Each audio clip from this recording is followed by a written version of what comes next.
Good day. Hope you're doing well. We have an article from inverse.com. And the article, I guess, is taking from what Kevin Smith said about the last part of the new Star Wars movie is going to be mind-melting. So this article is 5 mind-melding ways Star Wars Rise of Skywalker could actually end. So let's get into it.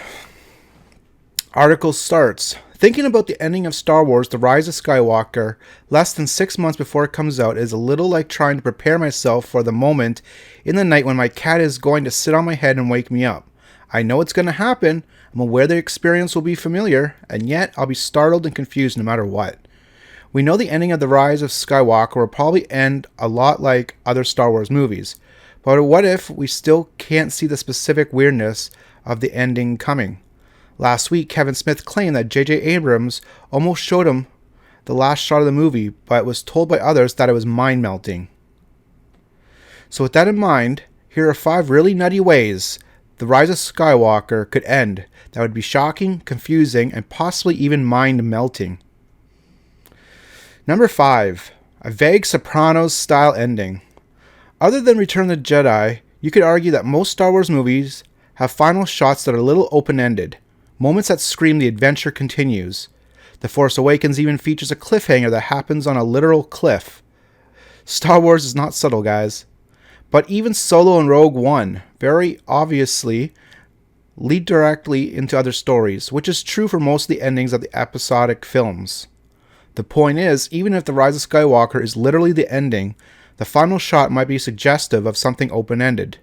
So yes, we're talking about a Tony Soprano cut-to-black mid-sentence ending, which feels unlikely but could be amazing. That really ticked me off how The Sopranos ended. Yes, it's been quite a while since it ended, but it still ticks me off. Number 4. The final shot sets up for Episode 10. So if we take the idea that Star Wars actually hates saying goodbye and wrapping things up, what instead of a vague cliffhanger, the movie outright makes it clear that Episode 10 is coming, that everything about being Daisy Ridley's last movie is just a giant media stunt. If so, this would be mind-melting, because it would rip apart our expectations of closure. If the previous idea is kind of a mashup between a broom kid and a weird cut to black ending, this would be an ending that actually telegraphed out a sequel. Sort of like Darth Maul appearing at the end of Solo, or the Falcon flying off to Tatooine to rescue Han Solo in the Empire. What if something happens in the movie that makes a sequel inevitable? If so, the last shot will naturally be a continuation of that idea. Interesting. Number 3. Ghosts come back to life. This is a weird one, but if you think about it, it's not that crazy. Here's the theory. By mastering the power of the Force, Rey or Luke can finally do what Anakin was trying to do back in the prequels, specifically bring dead people back to life. If so, you could actually see Han Solo in the flesh, or hell, even Natalie Portman as Padme.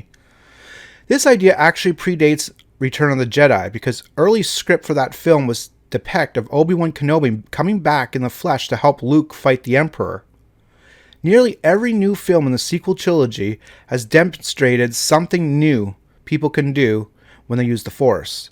Kylo reading minds in The Force Awakens, Luke's astral projection in The Last Jedi.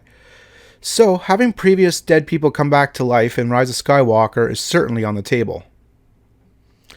That could be kind of cool, but if done in a correct way though. I mean, just to bring everyone back to life kind of sounds kind of really crazy. But maybe someone comes back to life would be cool. Number 2. Nearly everyone dies. This feels very unlikely, but it could be amazing if done well. This ending would be like Harry Potter and the Deathly Hallows style bloodbath, in which the final battle is so hardcore that almost everyone, save for Rey and Finn, are total goners. If so, the final shot could be something that gives us hope. Then again, the final shot could also be a beloved character saying goodbye for the final time. Plus, if you think a Star Wars movie won't kill everyone off, do you remember the movie that came out a few years ago called Rogue One? Well, there's a point there, I guess, but I really don't think they're going to kill almost everyone off. Just it's a feeling. I have no clue, but that's just my opinion, though. And number 1, everyone departs the galaxy. Part of the setting of Star Wars is one of the key ways in which it's defined. A long time ago in a galaxy far, far away. We know the Star Wars galaxy is not our galaxy, but presumably it exists in our universe. Unless it exists pre-Big Bang, which is totally possible. So if the Star Wars galaxy does exist in our universe, could the people who lived in the Star Wars galaxy eventually migrate to our galaxy? This kind of ending would give a whole Star Wars a very Battlestar Galactica vibe. But you've got to admit, the one thing you'll never see coming in the Star Wars movie is the entire Rebel fleet rolling up on the planet Earth.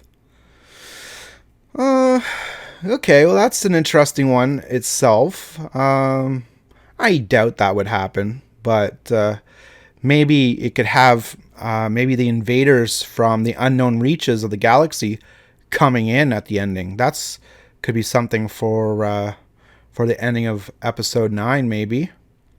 After, they take care of Palpatine. Anyways, what do you guys think about these 5 mind-melting endings to Star Wars The Rise of Skywalker? Let me know in the comments. I'd really like to hear what everyone thinks. Thanks for watching. Take care and have an awesome day.